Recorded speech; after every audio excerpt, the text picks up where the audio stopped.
welcome to CrimeDivers. I'm Laura. And I'm Jill. And welcome to today's episode. Hello everybody, welcome back. So we are now on the final part of Shelly Knotek. So this is part 6. And that is it. This is the last part. This is the last time we're talking about her. So if you have been following our mini-series, then maybe you'll be a bit like us and be like, oh my god, thank goodness for that. Or, I don't know, maybe you've enjoyed it. But, well, I don't even know what to say. I'm just like, I am so done. My brain hurts. She has taken up so much of your time lately. She has. She has taken up a lot of my time. I've had dreams that she's been in. And to be honest, it's starting to get to me. Yes. You know what I mean? So, just to let everybody know, I think I already said it before in one of the other episodes, but after today, that I'm going to have a break. Yes. This is the last episode of season 8. Yeah. So we will be taking a short break for a few weeks to recharge. Laura's going on holiday. I'm going on holiday to Florida. So... and I am going to be dog sitting. Oh yes, you are dog sitting for me. Yeah, I've got the 2 dogs. So that's going to be fun. Yes. So yes, we need a break. You need a break. Yeah. So yes, we're wrapping this season up with the final episode of Shelly Knotek. And then she can get to fuck. Absolutely. So shall we just... let's dive into this one and get her done. Right, so at the end of last week's... Shelly had taken Ron to Mac's house because he wasn't well, and Tori was worried because Shelly said that she was visiting him, and Tori was like, "Are you not?" So yeah, like how Tori was worried about how Ron was managing alone. Mm-hmm. So Tori kept pushing Shelly, and she kept saying that she was that she missed Uncle Ron and that she wanted to see him. And Shelly said, "Okay, maybe in a day or two." And then from then she went back to her normal self because she'd spent a few days of being nice to Tori. Mm-hmm. But then she was just like, "Do you know what? That I can't do it for long." So she can't be nice. No, she would make Tori do all the jobs that Ron usually did. But then she would say that she wished Ron was there because he was so much better at chores than Tori. Mm. One day she locked Tori in the dog kennel because she didn't clean it to Shelly's standard. Mm-hmm. And she then turned on the hose and sprayed Tori with the hose, and she was soaking wet and sitting in dog shit. Lovely. So one day Shelly called Sammy and told her that she was going to let Tori go and stay with her in Seattle. Because that's where she was living now. She was... Sammy was in Seattle now. Okay. So she was like, yeah, Tori's going to come and stay with you for a few days. And both the girls were like, what the hell? Like, this has never happened before. We've never been allowed that to happen. But they were obviously like really excited about it. Mm-hmm. So they met up for lunch halfway. So Shelly took Tori halfway and Sammy met them for lunch, and then Sammy was going to take Tori back to hers. Mm-hmm. Sammy noticed right away there was something wrong with her mum's right hand. It was like really swollen, and her thumb was like twice its normal sized, and it looked like it might have been broken. Right. Sammy told her that she needed to go to hospital, but Shelly was like, "Nah, I'm fine." But Sammy could see she didn't look very well. She usually took pride in her appearance, but she'd put on weight. Her hair was a mess, and she even had some teeth missing. She was like, "No, I'm fine." So, whatever. I wouldn't be that worried about her. No, yeah. So when they finished lunch, Shelly went home and Sammy and Tori headed to Seattle. So Sammy told Tori that they were going to see Nikki the following day. Tori hadn't seen Nikki in 7 years. Right. And she didn't want to see her. She was still under the impression that Nikki was a horrible person because that's what Shelly had done. Shelly had... brainwashed her. Yeah, she believed all the lies that Shelly had told her about her over the years. Mm-hmm. And she also didn't want to carry the burden of having to lie to her mum because she wouldn't be able to tell her mum that she had seen Nikki. Yeah, But Sammy was like, "No, you're going to see her because she's not the evil person that mum's made her out to be. You need to see for yourself." Yeah. So they met up the next day. Like, Nikki was 28 now. And remember, she was married and whatnot. And Tori thought she was just the most amazing person that she'd ever met. And she just realised how much she had missed Nikki and how much she loved her before her mother had, like, poisoned her against her. So that was nice. They had a nice reunion. Yeah. While Tori was staying with Sammy, Dave received a call from Shelly. So, you know, obviously, I mean, I'm sure you've realised that there was a reason for her getting Tori out of the house to go and stay with Sammy. And this is the reason. Okay. So she called Dave. It was just after 2 a.m. on the 22nd of July 2003, and she told him that he needed to come home. He asked why, and she said it wasn't good and that they had something going on back home. She told him it was about Ron. David only just been home like a few days before, and he had seen Ron, thought he seemed okay. He was recovering from a fall from a tree, and that he may have broken his finger. His feet were bandaged, but apart from that, he thought he was all right. I'm like, how could you ever think he was all right? Oh, God knows. This guy lived with rose-tinted glasses on, I think. Clearly. Dave had told him that he needed to move out, but Ron refused. Dave even offered him some money, $270 to leave town, but Ron wouldn't go and threatened to kill himself if he made him leave. So I think Ron just really didn't have anywhere else to go, and and Shelly had made him feel that worthless, and I don't know, but he didn't want to go. No. So what had happened between a few days ago and now? Well, unfortunately, Ron was dead. Shelly said that she had found him dead on the back porch. She said that she had tried to revive him, but when she realised he was definitely gone, she dragged his body to the outbuilding where he sometimes slept, and she put some clothes on him and put his body into a sleeping bag. She then put Ron into the chest freezer, and then that's when she called Dave.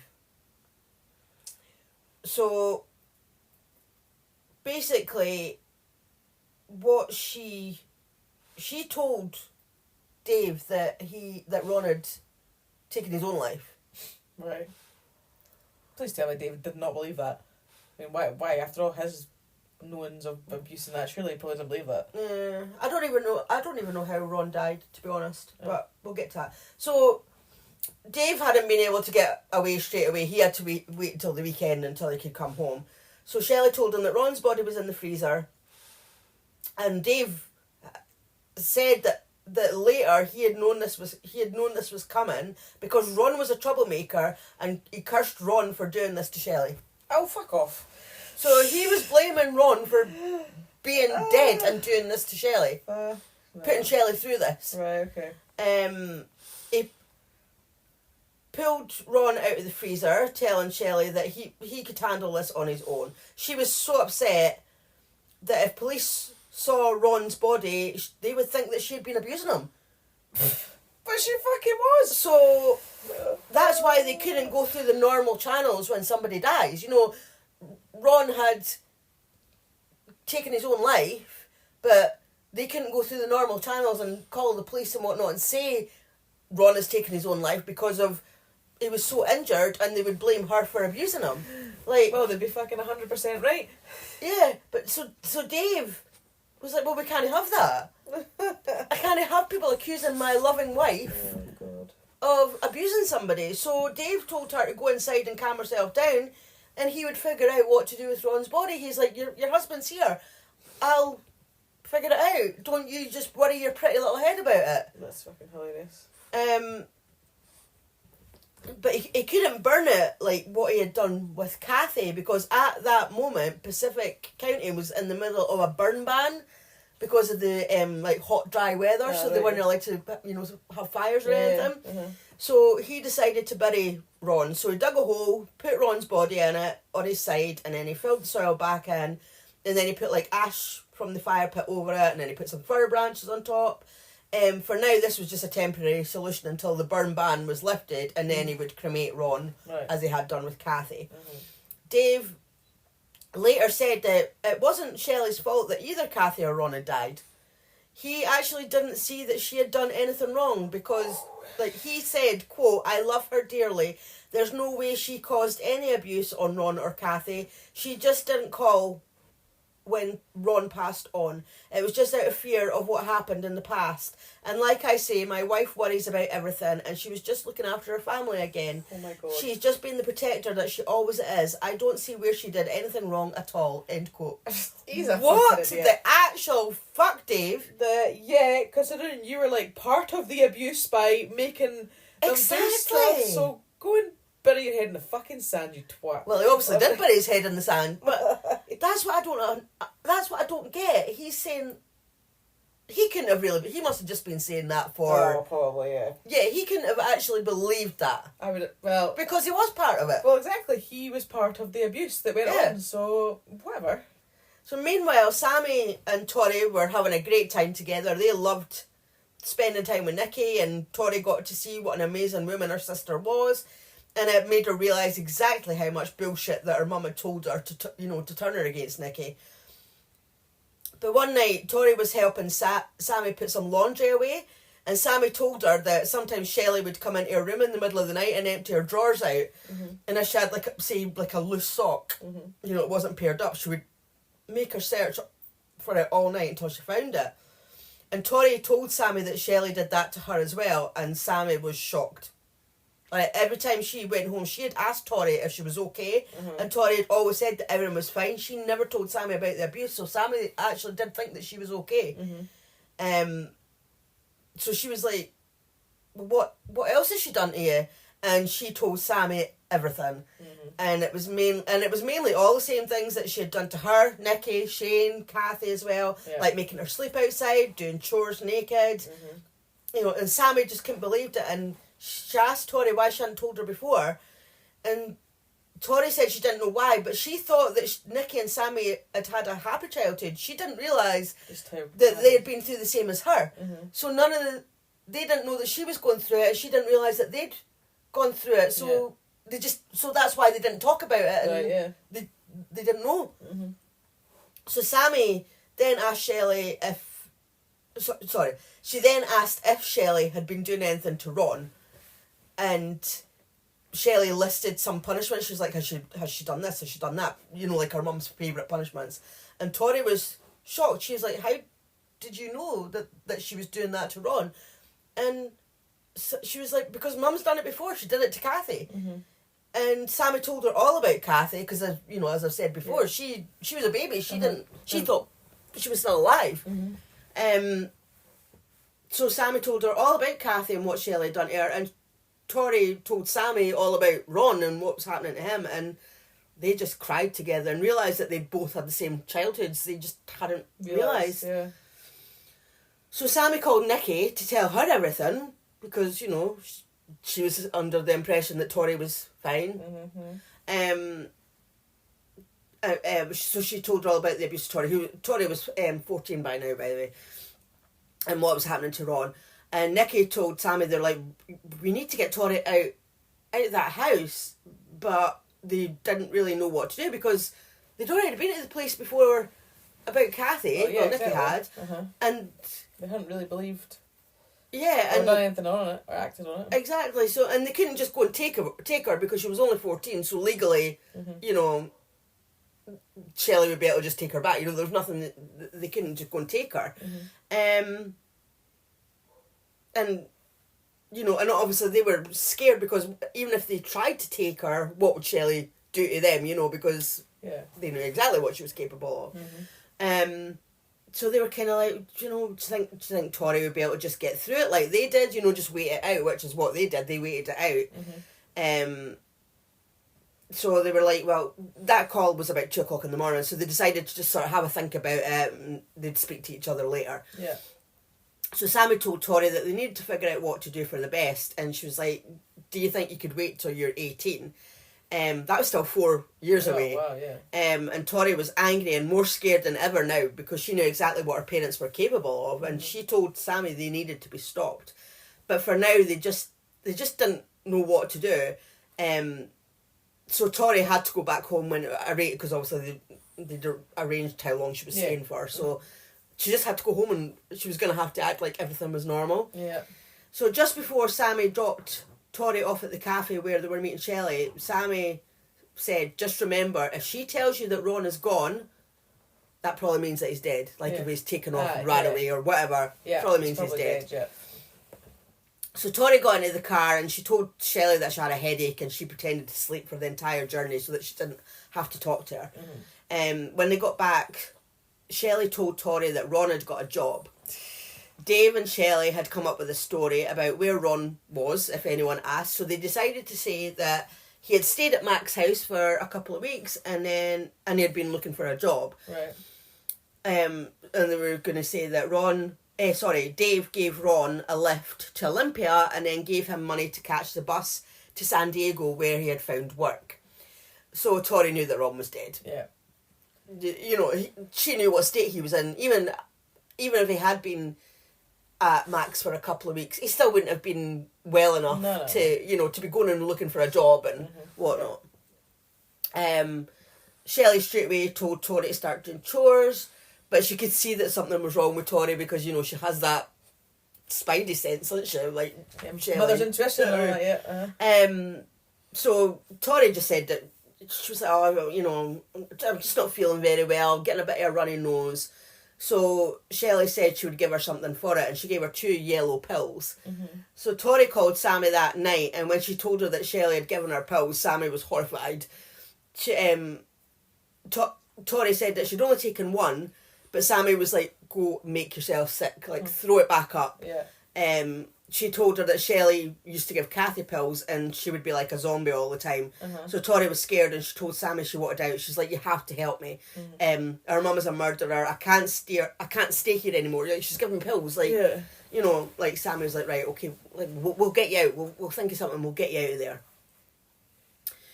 So the following morning, while Shelly was sitting in front of the telly, Tori went to the outbuilding and started looking for any signs of what had happened to Ron, because she was like, is dead. Yeah. She found all his belongings and bloody bandages that she knew that had been wrapped around his feet. She still didn't know what her and her sisters were going to do, but she decided to take the bloody items and hide them just in case like they would need them as evidence later. So smart kid. Oh, aye, definitely. Brave kid. Oh, definitely, yeah. And then on the 6th of August 2003, Nikki and Sammy drove down to Pacific County to tell the police everything. They were like, Sammy was like, right, I'm on board now. Yeah. I'll do what I should have done before. Yeah. Let's go. We're going to make them listen. So of course they were scared because nothing had been done the last time when Nikki had told her story. But luckily this time they were believed. Right. And everything was all recorded and it looked like at last things were going to start moving. Nikki looked the deputy in the eye though and said, if Ron is dead, you could have stopped it. Yeah. He could have. Absolutely. They were at the police station until 1 a.m. and they were told that Child Protective Services would be going to the Knoteks at 8 o'clock that morning to remove Tori from their parents' care. Yeah. However, Tori waited all night and all the next day for her parents to be arrested, but the police never turned up and the CPS never turned up either. Right. She kept calling Sammy to tell her, you know, nothing's happening, like, what's going on? I'm getting desperate, I just want out of here. Sammy was confused as she thought things would start moving quickly after they'd told them what their parents had done. So she's like, what the hell is going on? Tori told Sammy that she'd hidden Ron's clothes in the chicken coop, and as she knew that the police would search for the house for evidence, she wrote a note saying, quote, Dear FBI/police, etc., please don't ruin all my things when investigating. There's nothing of interest here anyways. Please leave all my personal belongings alone and please find the animals good homes, end quote. I thought, oh, bless her. Yeah. You know, she was like, because she must have been like, what's going to happen? You know, like, the only thing that she's known is being at her parents. She's 14 years old. Yeah. She knows that her parents are murderers. Yeah. And she's basically waiting for them to be arrested and for Child Protective Services to come and get her. So she's not going to know what's going to happen to her. Like, no, exactly. So what a brave, brave kid. Absolutely. So the next day there was a knock at the door. It was the sheriff's deputy and CPS, and they were there to take Tori as there had been reports of suspected child abuse. When the deputy went upstairs with Tori while she packed some clothes, she told him that he needed to get a search warrant and to come back and he would find Ron's clothes in the chicken coop. And also there were some of Ron's belongings in the outbuilding, which she thought her parents were going to burn once the ban was over. So again, brave kid. Yeah, 100%. As soon as they had taken Tori away, Shelley called Sammy and told her that she was being accused. So they hadn't arrested her yet. Right, okay. She called Sammy and she was like, I'm being accused of child abuse. Like, what the hell's... I don't understand, like, what's going on? Like, fucking what? She'd never laid a hand on Tori. Whatever, mate. Exactly. Like, you're talking to your child that you have also abused. So, you know... Exactly. Wrong person, love. Yeah. And as I say, like, how does she expect Sammy to believe that after what she'd done to her, Nikki and Shane when they were kids? Well, exactly. Why would she be any different? Sammy played dumb and she said she had no idea why the CPS would have taken Tori, and when she got off the phone, she quickly phoned Nikki to warn her that things were happening at last. Yeah. Although Shelley had no idea they were on her... She had no idea they were on to her for anything else. She thought this was just about Tori. She didn't know what else was coming. Yeah.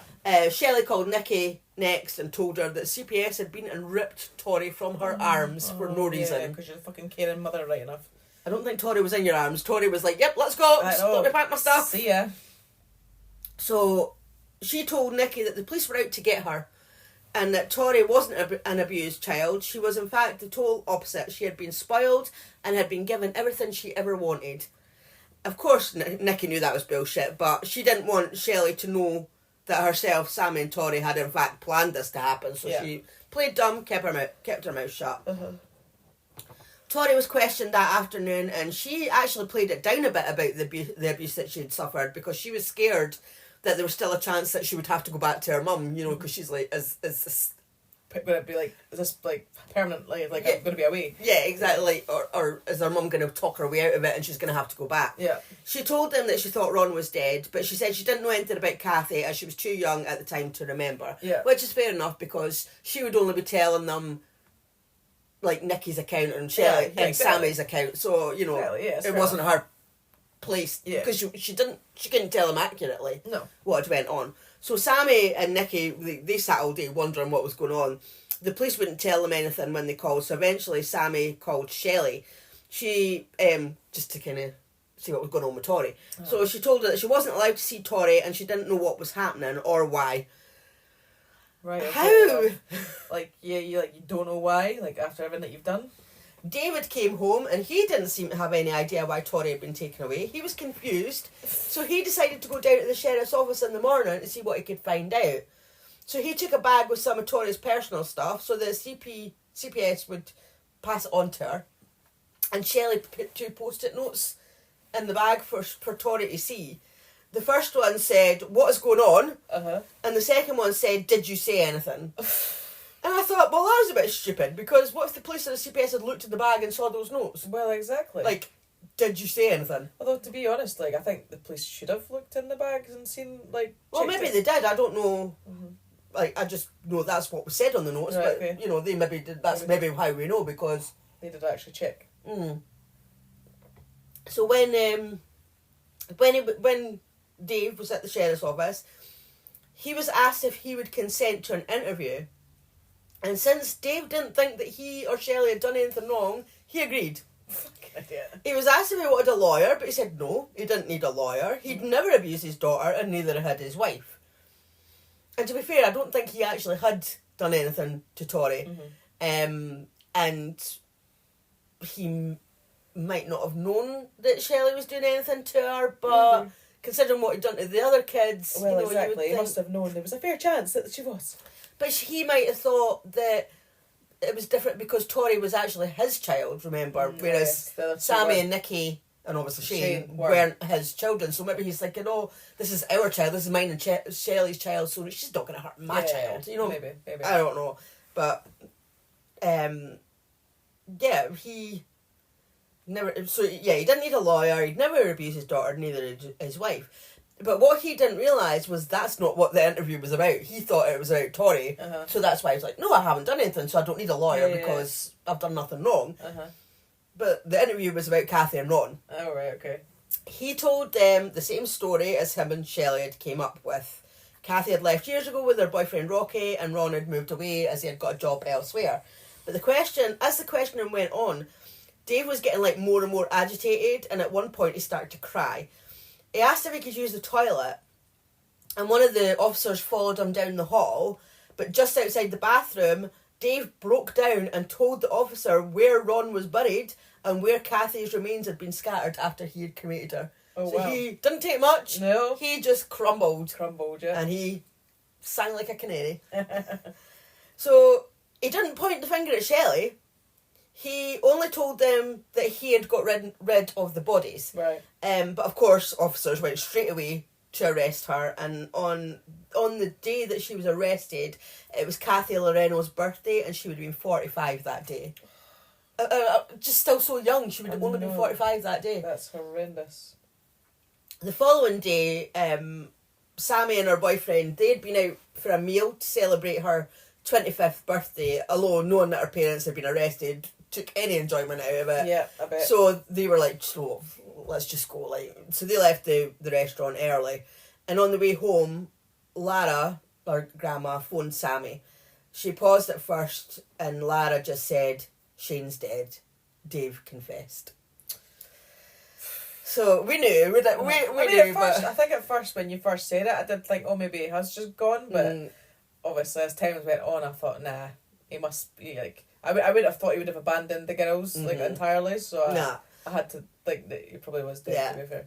And well, Nicky did think that he was, but now he's confessed. Yeah. He told officers that Shane was in the ocean. He said that one day he had gone into the outbuilding and found Shane playing with a rifle, which Dave had always told him he wasn't allowed to do because, of course, guns are dangerous. He tried to wrestle the gun from Shane and it went off, killing Shane.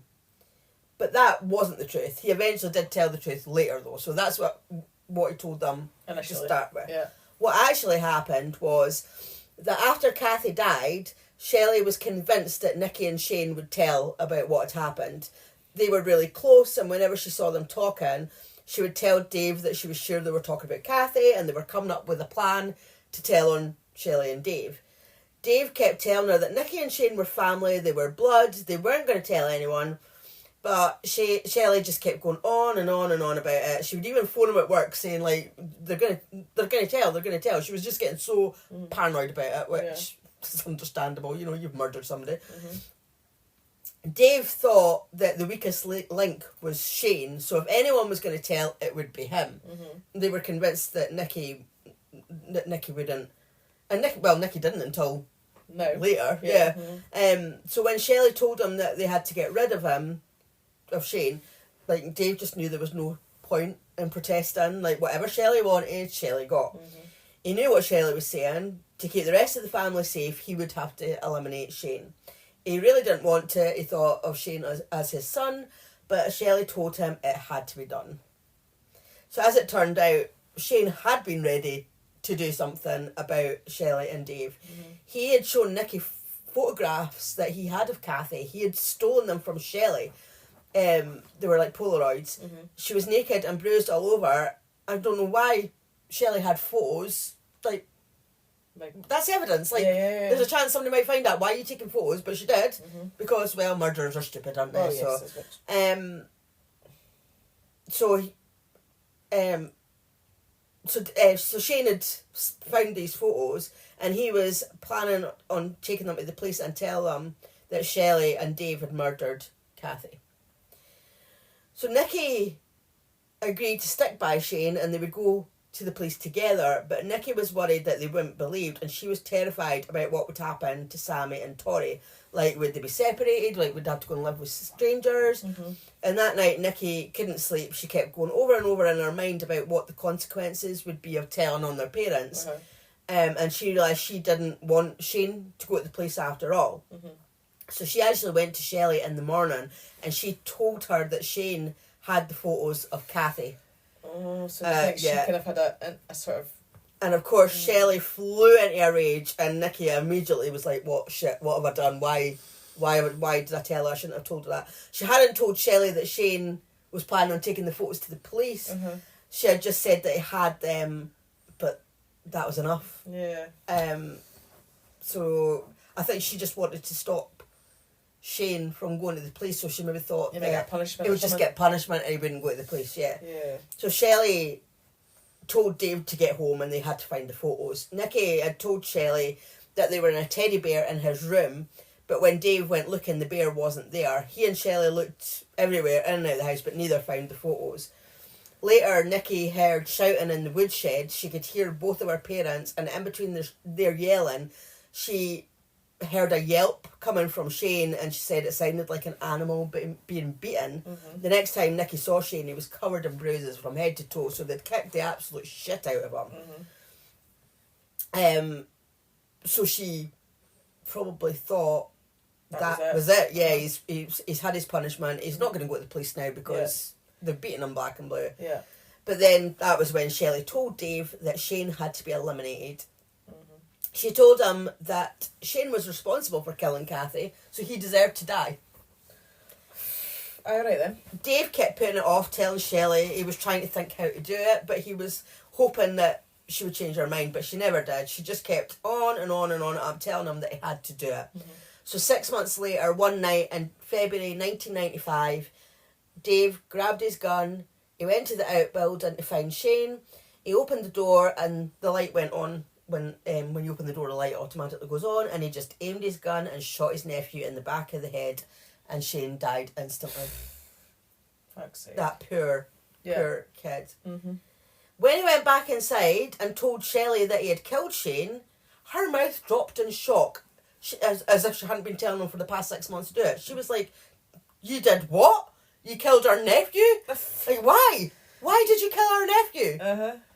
Because you fucking want me to. So Dave took a minute to compose himself, and then he went back out to put Shane's body in a sleeping bag. He moved him, and then he used bleach to clean up the blood, as he had promised Shelley to not leave a trace behind. He then left Shane in the outbuilding until he had a chance to burn his body when the girls weren't there. So that chance came a couple of days later when Shelley unexpectedly asked the girls if they wanted to stay overnight at their friend's house. This never happened, so of course the girls were like, "Yeah, of course, like..."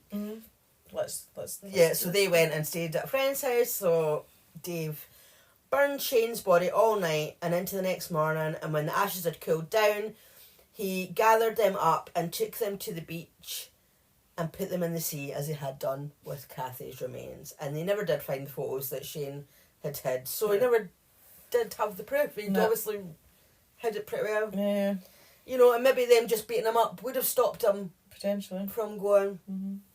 So 2 weeks after the arrests, Sammy got guardianship of Tori, and they got a 2-bedroom apartment in Seattle, so she didn't go off to some strangers or anything like that. So that was good. So in February 2004, 6 months after his arrest, Dave Knotek pled guilty to second-degree murder of Shane. He also pled guilty to unlawful disposal of human remains and rendering criminal assistance. He was sentenced to 15 years. 10 months after her arrest, Shelly Knotek entered an Alford plea of guilty to the charges of second-degree murder for Kathy and manslaughter for Ron, which means, for anybody who doesn't know what an Alford plea is that she didn't admit responsibility because, you know, she never takes responsibility for anything, but she acknowledged the case against her. So she's saying, right, okay, you're saying that I killed him, I didn't, but I'm accepting that, you know, I'm accepting it that you're accusing me of it. So basically, I mean, she's pleading guilty, but she's saying that she's innocent. Aye. That's basically what it is. Right, okay. Whatever. Yeah. At her sentencing, no one from her family was there to support her. She said in front of the court, quote, "In this jail and in this courtroom and in this community and everywhere else, I'm known as some kind of horrible monster. I'm not. I've made such horrible mistakes though. Kathy was my friend. She had value and she had purpose. She would have been there for me. I wasn't there for her a lot. I was not there when Kathy died. Not there for her." End quote. She claimed that Nicky and Shane had been Kathy's abusers and said, quote, "I believe I'm not guilty of murder, of deliberately causing her death, but a mother is the most responsible for her home environment. She was mistreated in my home and now she's gone. I'll never get over it and I don't deserve to." End quote. Whatever. she was hoping that would help with her sentence, and it didn't. It actually increased her sentence. So you know that. So because she was originally she was meant to get 17 years. Right. But after that speech, the judge increased her sentence to 22 years. So she got an extra 5 years for being a wanker and, you know, coming out with a load of shite. And I'm trying to blame her daughter and her nephew. Yeah. So Dave served about 13 years and he was paroled in 2016. He has a relationship with Sammy and Tori, but Nikki won't have anything to do with him. Right. Shelley served about 18 years and was released in 2022. Oh my god, she's actually been released. Yep. Evil monster. Yep. She was released in 2022. She still claims that her conviction was a mistake and that she misunderstood the Alfred plea. Oh, right, okay. Whatever. None of her daughters have had any contact with her, but apparently she is battling cancer. Whether that's true or not, I do not know. Well, I'm not being funny, but karma, if she is. If she is. Because for all the times that she lied about it, I would normally say... No, I'm not going to say anything. Do you know what? If she has got it, she's got it. If she hasn't, well, you know, she's a lying bitch as usual. Yeah. So when their victims had died, Kathy Loreno had been 36, Shane Watson had been 19, and Ron Woodworth had been 57. All way too young. I'm actually really pissed off that she's even been released. Like, I think she should have got life. She should have been in there for the rest of her life. She should have got life. And I'm not being funny, Dave, what he did was not as bad as what she did, but he was complicit in it all. So I think he should have had life as well. He should have had life as well. Like, he basically turned a blind eye. He knew what was going on. He had to have seen. Definitely. I mean, people have done less worse than what she's done and had life. No, she's done worse than what they have. They've done less than what she's done. Yeah, I mean, like, it's just... and they've got worse punishment for it. Exactly. I mean, she's got, what did she get? I mean, obviously we know all that we know about her, but she was only pleading guilty to second degree murder for Kathy and manslaughter for Ron, so not even first degree for either of them. And then she didn't even get... It's almost like she didn't get punished for the abuse of the kids. Well, she didn't. She didn't get... Yeah. I don't know if that was... But I don't know if that was sort of included in any of it. I think it was just about the murders. But what was weird though, like as I said, like she said that Ron had taken his own life. But if you remember, Ron was buried, so they could get Ron's remains. Right enough. And all I could say, I read that there was an autopsy done, and his autopsy revealed that he had been murdered. But I couldn't find what his cause of death or anything was. Like, it just said, that's all it just said. I mean, maybe I didn't dig hard enough or whatever. I do not know. But from what I looked for, I couldn't see what his cause of death was. Yeah. But I fully believe, because if you remember, when Shelley took Tori to meet Sammy in the cafe. That's right. And Sammy said she didn't look well. Her hand was all swollen and it looked like her thumb was broken. So I'm assuming that's something to do with Ron, because that's when she's killed Ron. Yeah, potentially. So, yeah. No, I must admit, I feel very not happy with that sentence. No. I mean, and the fact that she's actually out free now, that's awful. It is. She should have been locked up for the rest of her life, because, you know, murders happen. People murder people. There's always different reasons or whatever, you know. I mean, some of them can be spur of the moment. The person does their time, they get released. This woman abused a multiple of people. Yeah, exactly. You know, this wasn't a spur of the moment. And brutal, like, abuse. Like, not even just, you know, I say regular abuse, but I mean, like, it was brutal, like, unthinkable, unimaginable abuse that you just can't believe that she's actually done. And obviously it's resulted in some deaths, and she gets... Well, she was never going to change. She didn't learn from the first time. You know, when Kathy died, she didn't learn from that. She still continued to go on, you know, with the abuse. So she is not... it's not safe for her to be in society. That's what worries me now, is, like, you know, like, if whoever is unfortunate to cross her path, like, would she do it again? Well, probably. Because I don't believe for 1 second that prison would have changed her. No. She probably found somebody to abuse in there. No, I'm not going to lie. Freaking awful. But Awful human being. Vile. One of the vilest human beings I think I've ever heard about. So if you've made it this far, thank you so much for sticking with us. Mm-hmm, yes. I just want to say, thank fuck. Yes, we are done. We are done with her.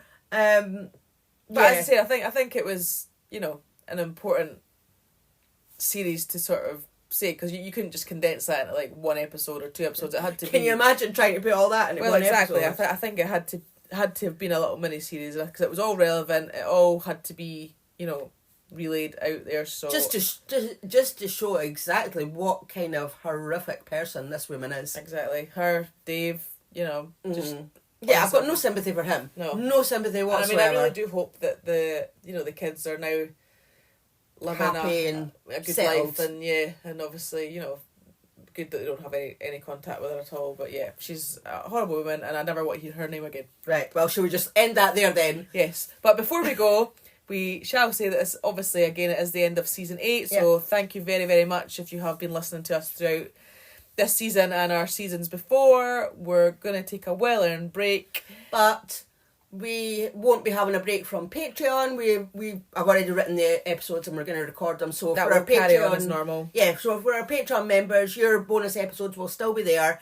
And if anybody wants to join our Patreon while we're away, there's actually, I have no idea how many episodes there is. Plenty to keep you going. Yeah, there's plenty. Sure. Even if you want to join for the month, you know, and you can cancel any time. Exactly. So you can binge listen to us for a little while and hear of our other cases that we have covered. And some people have done that. You know, they've signed up, listened to it, and cancelled, and then probably went on to listen to one of their other favourite shows. And you know, I do know that people do that. They sort of put their Patreon they put it on rotation, so they'll like join one for a month, listen to that, then they'll go to their next show, and then by the time they go full circle, there's maybe more episodes in one of the other shows. So if you'd like to join our Patreon, it's www.patreon.com/CrimeDivers, and we shall be back with season 9 in a few weeks. We will do. We'll see you then. See you then. Bye.